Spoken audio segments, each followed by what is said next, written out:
Bom dia. A minha pergunta é: esses assentos são mais caros?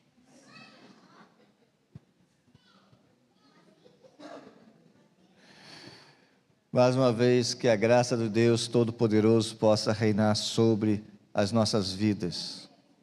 Que bom que você está aqui nesta manhã. Manhã agradável, não está tão frio como outros dias, então você conseguiu vencer as dificuldades, chegou à casa de Deus. Nós queremos só dar continuidade ao que nós temos falado. A base dessa temática, que é a travessia, é a base do texto de Josué capítulo 3, uma parte também do capítulo 4, onde estamos abordando literalmente a travessia do povo que estava com Josué, que tinha estado com Moisés, e agora estão atravessando o Jordão para chegar e combater. Na verdade não teve nem combate, porque Deus deu a vitória rapidamente, mas para conquistar a terra chamada prometida.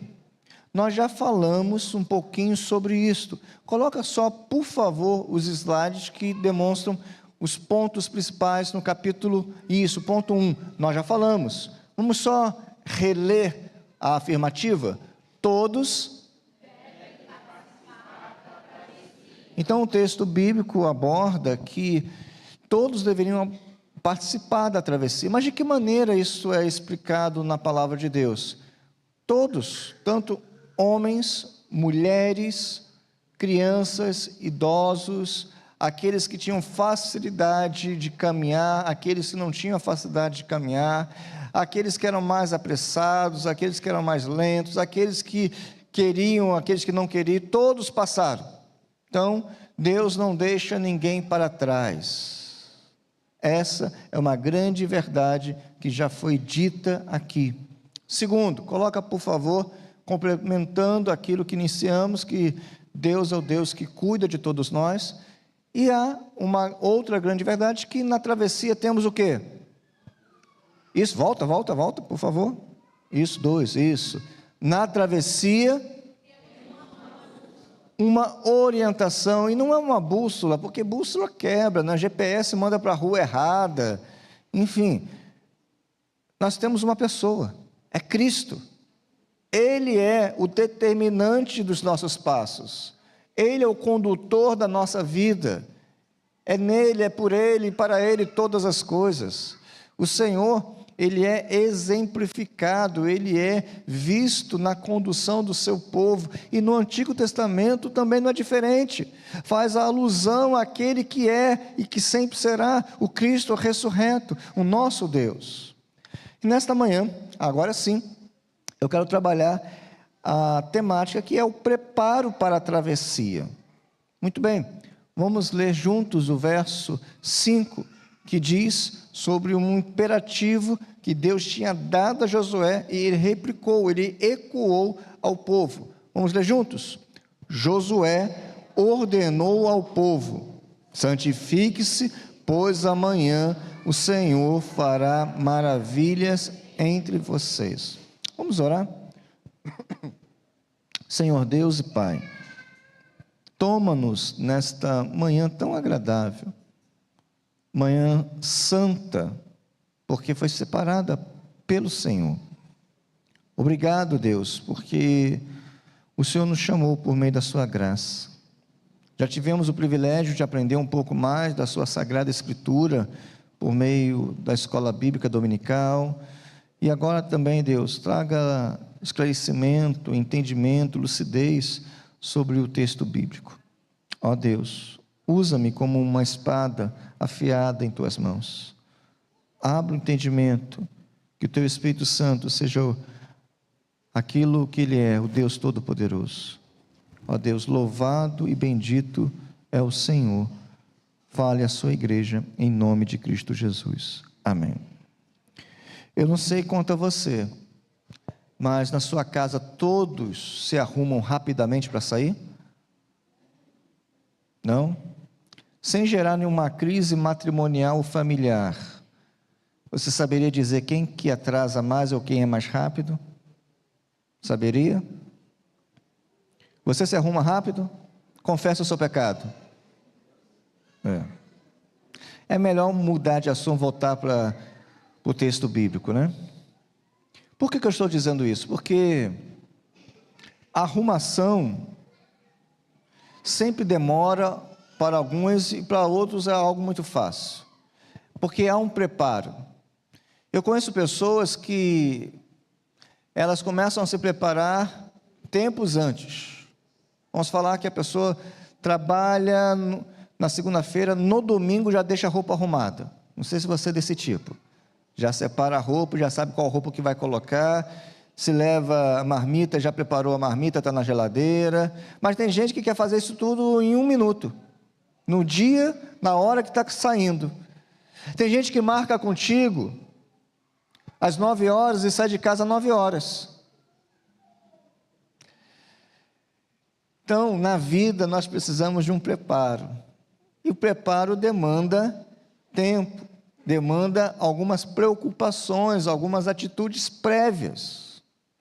E o texto bíblico, quando nós abordamos a expressão santificar, ou no modelo que está aqui, santifique-se, na estrutura que está aqui, quer dizer separar. Estão comigo? Separar. Consagrar. Purificar. Temos abordado de maneira equivocada o conceito de santificação. No Antigo Testamento, santificação, e eu estou falando no contexto que estamos aqui, o texto de Josué, envolvia ritos externos. O que seria ritos externos? Banhos, roupas limpas, abstinência de certos alimentos ou práticas, mas isso sempre apontava para uma realidade espiritual mais profunda. Não era somente isto, tinha um apontamento, tinha uma direção. Qual era a direção? Um coração voltado totalmente para Deus. A ordem de Josué é muito cirúrgica, é clara, ele diz assim: antes de experimentar as maravilhas do Senhor, o povo de Deus deveria o quê? Se santificar. O texto diz isso. Aqui nós percebemos um princípio bíblico constante, que não muda, é um princípio. A obra extraordinária de Deus é precedida de uma preparação espiritual do seu povo. Não tem como ser diferente.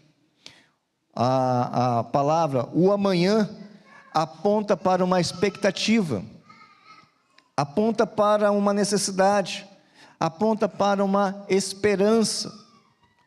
O milagre surgiria, o milagre viria, mas antes há um chamado à consagração. Irmãos, não é diferente hoje não. O Senhor nos chama para uma santificação. Quase sempre nós queremos os milagres de Deus, mas não queremos o preparo. Queremos uma casa limpa, mas não queremos limpar. Queremos o almoço pronto, mas não queremos fazer. Queremos o dia do pagamento, mas não queremos trabalhar. Queremos beber um suco, mas não queremos espremer a laranja. Essa é uma tendência nossa. E o que nós fazemos? Terceirizamos, colocamos uma pessoa para limpar a casa, terceirizamos um trabalho, pedimos um suco no restaurante. Eu não estou falando que isso não sejam coisas lícitas, mas no que trata de santificação, não tem como terceirizar. Isso vem de Deus e requer de nós. Eu vou ser mais pontual, requer de mim. Requer de quem?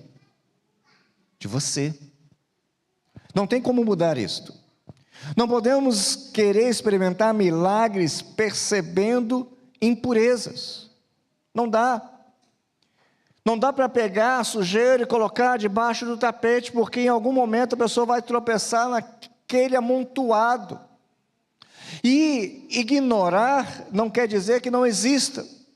Não podemos ignorar os pecados que constantemente estão sobre nós.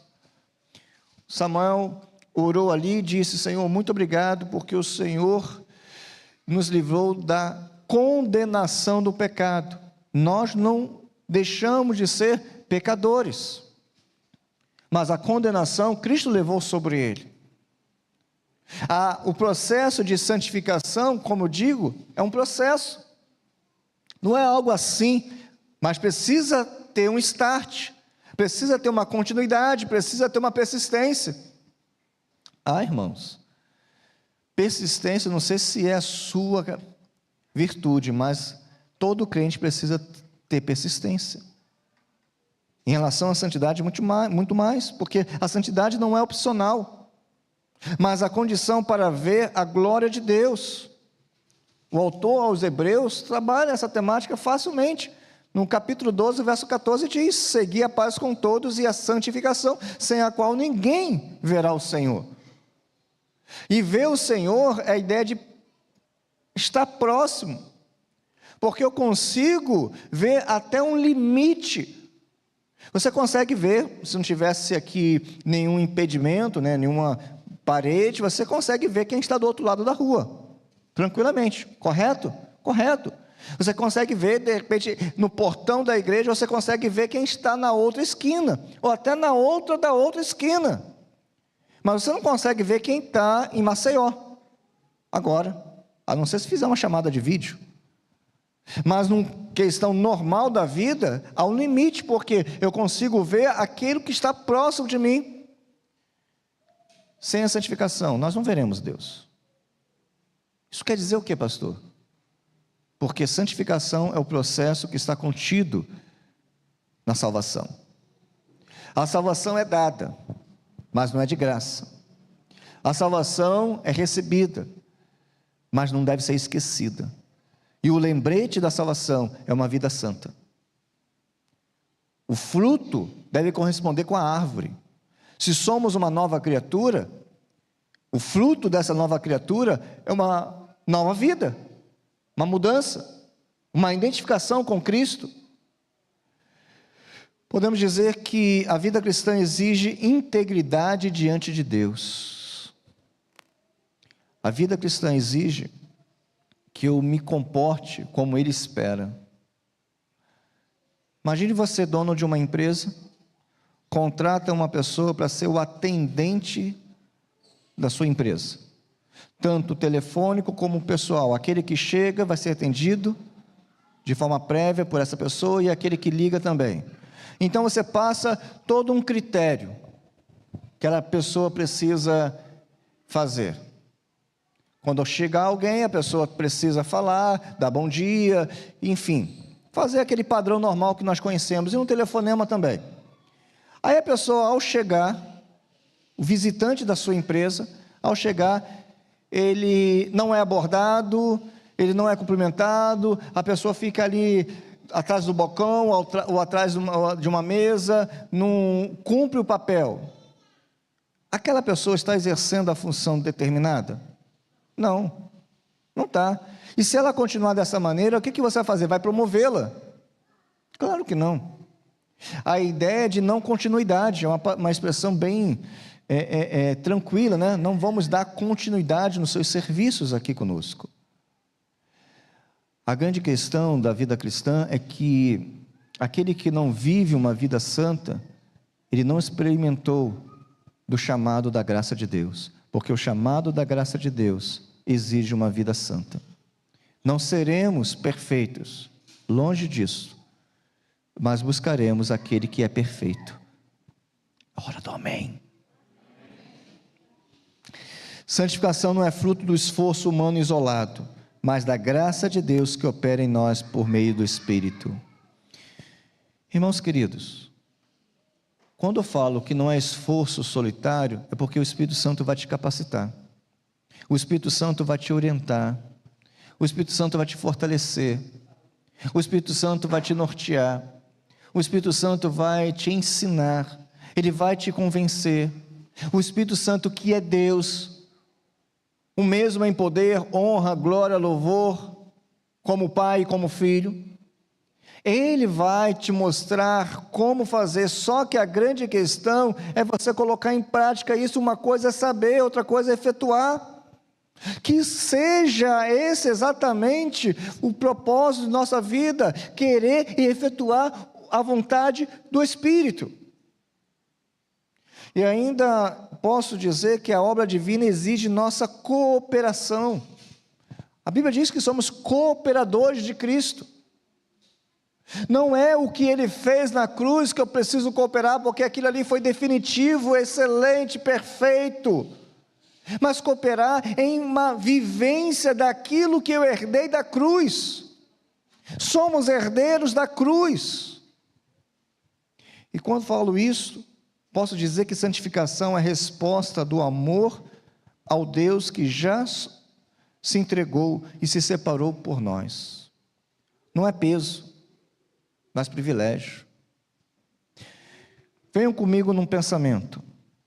Quando um crente ele renega o pecado, aquele ato de renegar o pecado não deve ser um peso. Deu para entender?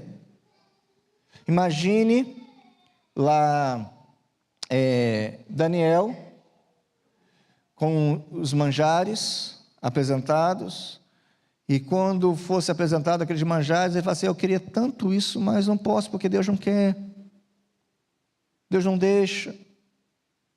Aí vem um conceito chamado de castração, que algumas ciências psicológicas abordaram e abraçaram, mas a ideia que eu quero apresentar para os irmãos é o seguinte: eu não faço porque não devo fazer porque o Deus Todo-Poderoso vai me punir. Não é isso. Eu não faço por amor, por reconhecimento, por zelo, e porque a minha alma não deseja isso, porque a minha alma deseja servir e agradar o Deus Todo-Poderoso. Isso se chama processo de santificação. É diferente. Não tem quando o profissional da área, o nutricionista, ele passa uma dieta e você fala: meu Deus, não posso mais comer isto. Não é exatamente isso. O que eu estou dizendo, a dieta da nossa alma é aquilo que eu não quero porque não desejo. Isso é santificação. Santificação não deve ser um peso, mas um privilégio. Buscar a Deus deve ser um privilégio da nossa alma. Algumas atitudes ainda mais práticas. Práticas já estamos falando, ainda mais práticas. Primeiro, coloca para a gente aí, por favor. Quiser voltar? Preparação interior antes de grandes decisões. Para focar. Não é voltar só para focar. Preparação interior antes de grandes decisões. Vai tomar uma decisão importante? Se prepare. Não podemos esperar grandes maravilhas se não estivermos em estado de santificação. Eu não estou dizendo que a santificação só deva ser exercida, praticada, vivida nesses momentos de grandes decisões, não, mas estou falando de evidenciar ainda mais. Vamos a um exemplo prático? A sua casa, eu entendo que seja uma casa bem limpa, correto? Você se esforça para isso, sim ou não? Mas quando chega alguém na sua casa, você vai receber uma visita, de repente uma visita mais ilustre, o que você faz na casa? Continua limpa, ela é ainda mais ornamentada. Pega aquele prato que você nunca viu e a sua esposa coloca à mesa. Aquela taça que só funciona no Natal. Ou até mesmo aquele prato saboroso que você olha assim e fala assim: quem é mais gaiato fala, mas aquele que é mais introvertido só pensa: deveria vir mais vezes aqui em casa. Não é assim que funciona? Então vamos entender. Vai tomar uma decisão? Faça um banquete de santificação. Busque a Deus ainda mais intensamente. Não quer dizer que a casa esteja suja durante todos os outros períodos. Ela está limpa e busca estar limpa constantemente. Santificação é um processo contínuo, diário. Antes de atravessar desafios, você, eu, a igreja, precisa preparar-se em oração, arrependimento e consagração. Não dá, meu irmão ou minha irmã, para viver neste mundo, pensando que tudo é um parque de diversão. Não é por aí. Temos que entender, tomar decisão, santificação ainda mais. Segundo, separação do pecado. Santificação implica romper, desligar com as práticas antigas de impurezas. O povo de Deus não poderia atravessar levando consigo as marcas lá de Sitim. Lembra que eu falei com vocês? Que o local onde eles estavam já tinha sido um local marcado pelo pecado, onde os homens e mulheres se envolveram em práticas ilícitas, em devoção a deuses daquela terra, e Deus então pesou a mão sobre eles, está lá em Números. E aquele local não deveria ser mais marcado pelo pecado, mas agora o início de uma nova trajetória. Falei isso, foi quinta-feira. Então a ideia é o seguinte, que o povo não poderia atravessar levando consigo as marcas de Sitim, ou seja, onde haviam caído em imoralidade, precisavam deixar para trás o que desagradava a Deus. Aqui bem baixinho, cá entre nós sabemos exatamente o que temos como hábito em nossas vidas que não agradam a Deus, sabemos mesmo. Pode ser um vício, mesmo que você não reconheça que seja um vício, mas se você faz isso constantemente e não consegue parar, é um vício. Pode ser um comportamento, pode ser escolhas, pode ser pensamentos e falas, pode ser relacionamentos pecaminosos, mas o Senhor nos convida a deixar. Mas é mais do que convite, porque o texto de Josué diz, Josué ordenou o povo, então é um imperativo, quer atravessar, quer ter do Senhor o que Ele preparou, santificai-vos para amanhã, porque o Senhor fará maravilhas no meio de vós. Santificação. Terceiro, expectativas da ação divina. O que é isso, pastor? A santificação não é apenas negativa, não é apenas separar-se do que é mal, mas positiva.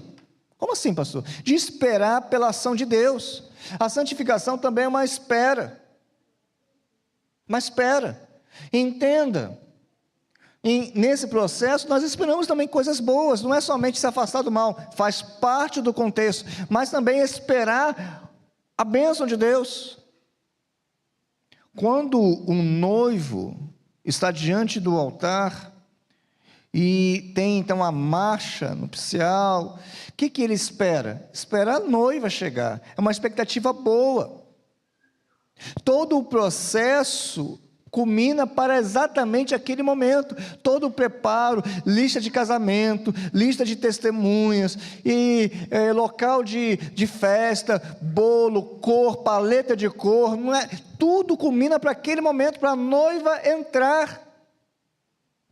A maior bênção que nós temos pela santificação, não é o que receberemos em nossas mãos, mas o que já recebemos, a presença de Deus, o Deus relacional, o Deus presente, o Deus conosco, o Emanuel. Quem se santifica, prepara o coração para ver o Senhor agir. Ele age. Por quê? Porque Ele quer agir. Porque Ele tem prazer em agir naquelas vidas que estão santificadas. Há base bíblica para isso? Sim.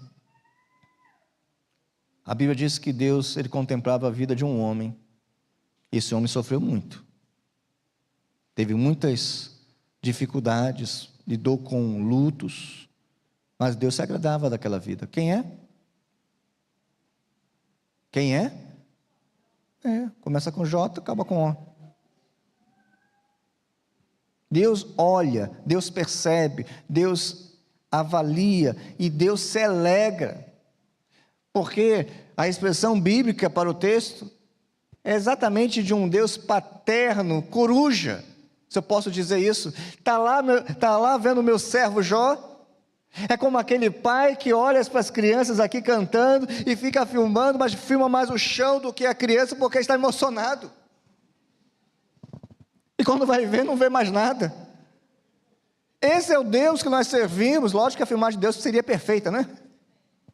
Mas o que eu estou dizendo é que Deus Todo-Poderoso, Ele vibra com os seus servos fiéis. Esse amém deveria ser bater no teto e voltar, meu irmão. Deus vibra com seus servos fiéis. Deus se alegra com aquele que o busca e o acha de sinceridade. E podemos dizer que Cristo é a base e a fonte da nossa santificação, porque Paulo, ao escrever aos crentes lá da igreja de Corinto, no capítulo 1, do verso 30 da primeira carta, ele diz: Cristo se tornou da parte de Deus sabedoria, justiça, santificação e redenção. Olha o que Paulo coloca por meio do Espírito nas linhas sagradas, que Cristo, além de ser sabedoria, justiça e redenção, é também a própria santificação. Assim como Israel precisou se purificar para ver as maravilhas de Deus no Jordão, nós, eu e você, somos chamados à santificação para experimentar a obra do Espírito em nossas vidas. Quer experimentar de Deus? Então segue a orientação. Mas a diferença é que em Cristo temos a santificação definitiva. Como assim? Ele nos lavou com seu sangue, purificando-nos para sermos um povo santo. O povo que atravessou o Jordão pecou depois. Nós também, infelizmente, pecaremos depois dessa mensagem. Não sei, espero que não seja hoje, não seja amanhã, mas em algum momento nós vamos errar, porque somos pecadores. Não amamos o pecado, essa é a diferença também.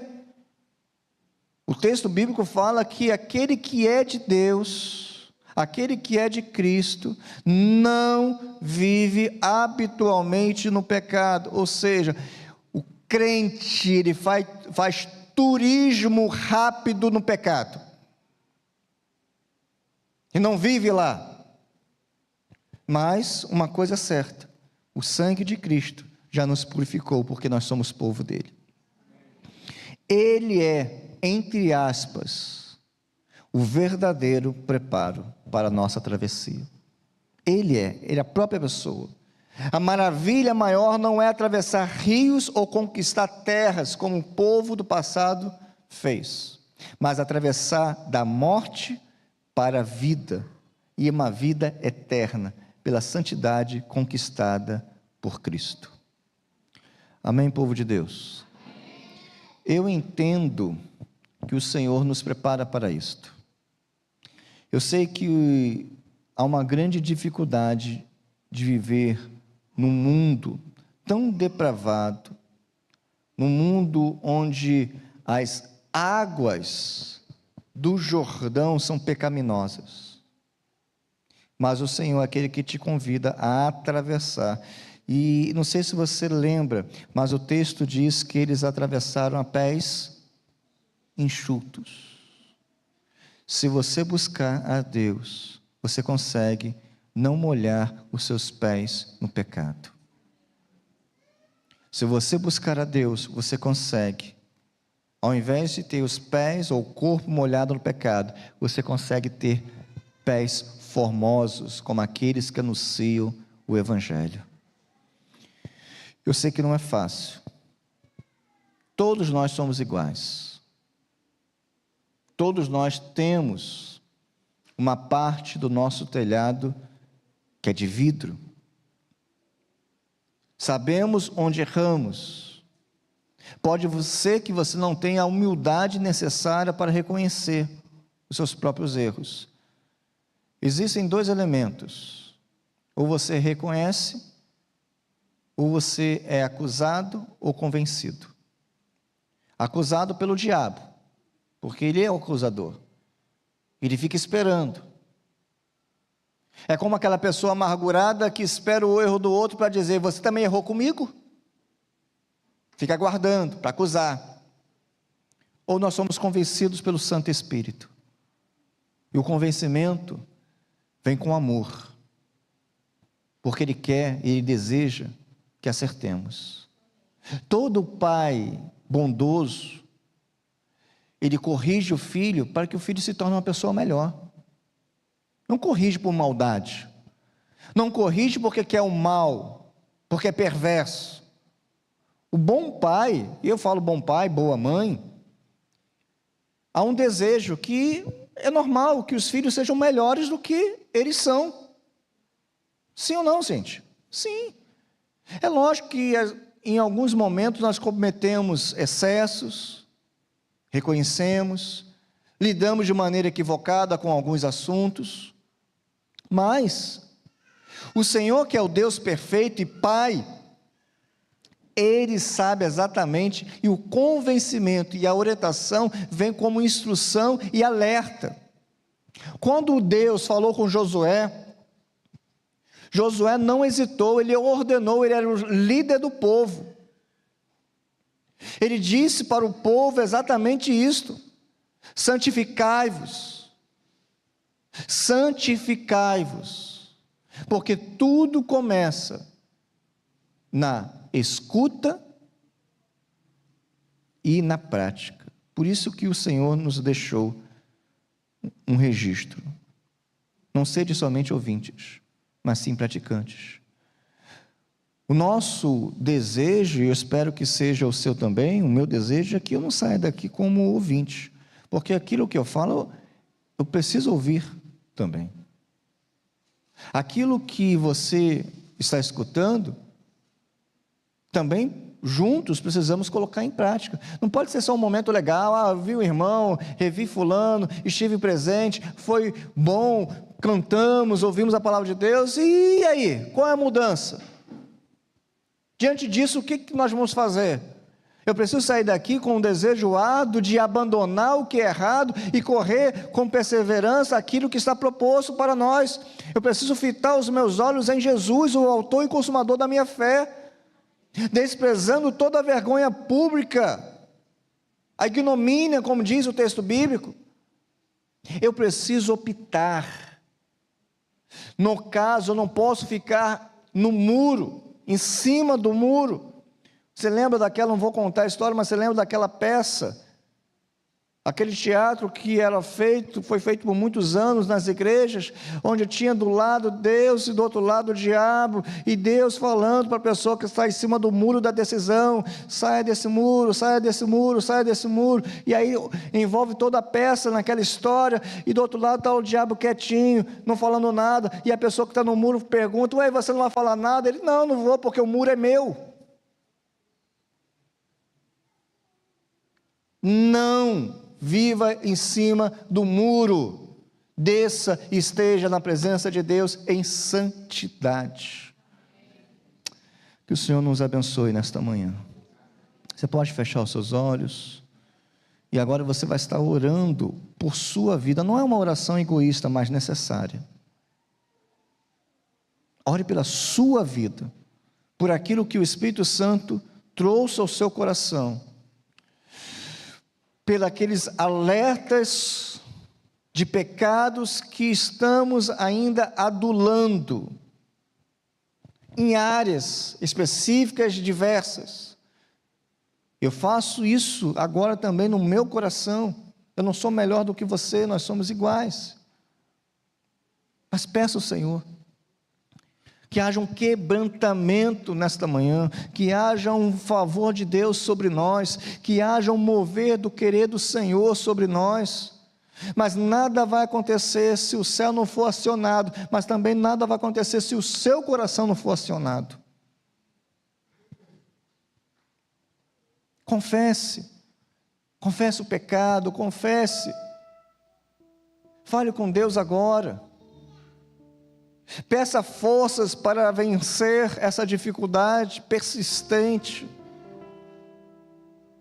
Peça ao Senhor que arranque do seu coração esse desejo que aparece ou que é tão constante. Pode ser uma prática, pode ser um comportamento, pode ser um vínculo. Mas peça ao Senhor.